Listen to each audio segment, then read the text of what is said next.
আজ পটল নিয়ে চলে এসেছি। আজকে হাজবেন্ড বাজার থেকে নিয়ে এসেছে পটল। তো দেখতে পাচ্ছ কত পটল নিয়ে এসেছে। এই পটল থেকে যেগুলো ছোট ছোট পটল কচি কচি আছে, এই ছোট ছোট পটলগুলো দিয়ে আজকে একটা রেসিপি বানাবো। তার জন্য পটলটাকে আমি কেটে নিয়ে আসি।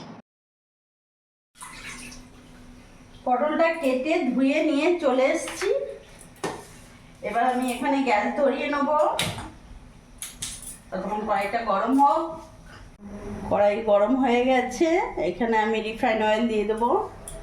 তেলের মধ্যে 1 চামচ লবণ দিয়ে দিলাম, সামান্য অল্প হলুদ গুঁড়ো দিয়ে দিলাম। পটলগুলো দিয়ে দেবো।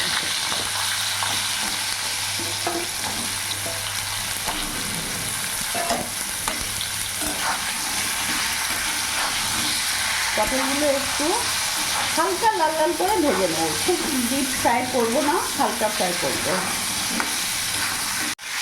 পটলটা এখানে ততক্ষণ ভাজা হোক, আমি একটা মশলা পেস্ট করে নেব। তোমরা নিশ্চয়ই থাম্বনেল দেখে বুঝতে পারছো আমি কি বানাবো আজকে। তার জন্য আমি এখানে নিয়ে নিলাম 2 চামচের মতন পোস্ত, 12-13টা কাজু নিয়ে নিয়েছি, কাঁচা লঙ্কা নিয়েছি এখানে 4-5টা, তোমরা যেমন ঝাল খাবে সেই হিসেবে লঙ্কা দেবে। আর এখানে ছোট একটা টমেটো নিয়ে নিয়েছি। এই সব উপকরণকে আমি ভালো করে মিক্সিতে পেস্ট করে নেব। পেস্ট করে নিয়ে চলে এসেছি।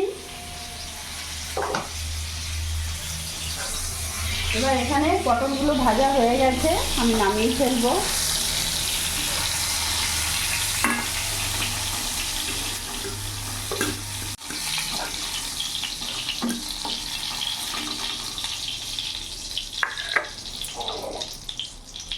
ওই তেলের মধ্যে আমি এখানে মশলাটা পুরোটা দিয়ে দেবো।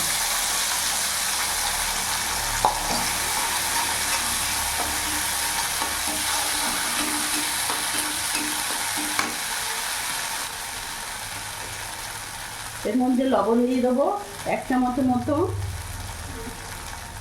সামান্য একটু হলুদ গুঁড়ো দেবো, এটা অপশনাল, না দিলেও হবে, দিলেও হবে, বাস আর কিছু লাগবে না। এবার একটু ভালো করে কষিয়ে নেব যতক্ষণ না তেলটা ছেড়ে দিচ্ছে মশলা থেকে। কিছুক্ষণ ভাজা ভাজা করে নিয়েছি, দেখতে পাচ্ছ তেলও ছেড়ে দিয়েছে। এর মধ্যে ভেজে রাখা পটলগুলো দিয়ে দেবো, ভালো করে মিশিয়ে নেব। কিছুক্ষণ ভাজা ভাজা করে নিয়েছি। এবার এর মধ্যে মিক্সি বাটিটায় একটু জল নিয়ে জলটা দিয়ে দেবো। গ্যাসের ফ্লেমটা এখন ফুল রাখবো। এখন ভালো করে আমি ফুটতে দেবো।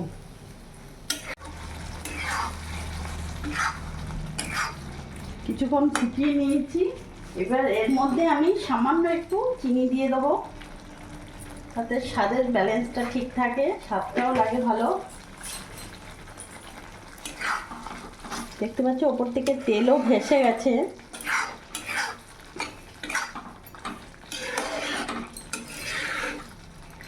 কত সুন্দর গা মাখো মাখো হয়েছে।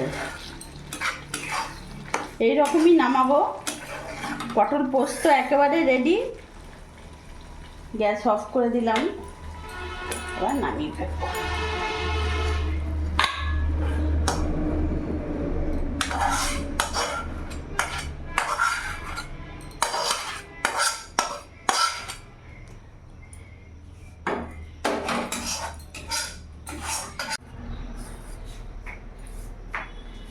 তো আজকে এই কচি কচি পটল দিয়ে পটল পোস্ত বানিয়ে ফেললাম। এইভাবে তোমরাও বানিয়ে দেখো, ভালো লাগবে। কচি পটল হলে বেশি ভালো হয়। তো আমার এই ভিডিওটা যদি তোমাদের ভালো লাগে প্লিজ লাইক কমেন্ট শেয়ার করে আমার সঙ্গে থেকো, পাশে থেকো। আর সর্বশেষে একটাই কথা বলবো, তোমরা সবসময় ভালো থেকো। আর হ্যাঁ, কমেন্টস করতে ভুলো না, কমেন্টস কিন্তু অবশ্যই করো, তাহলে আমার অনেক অনেক ভালো লাগবে।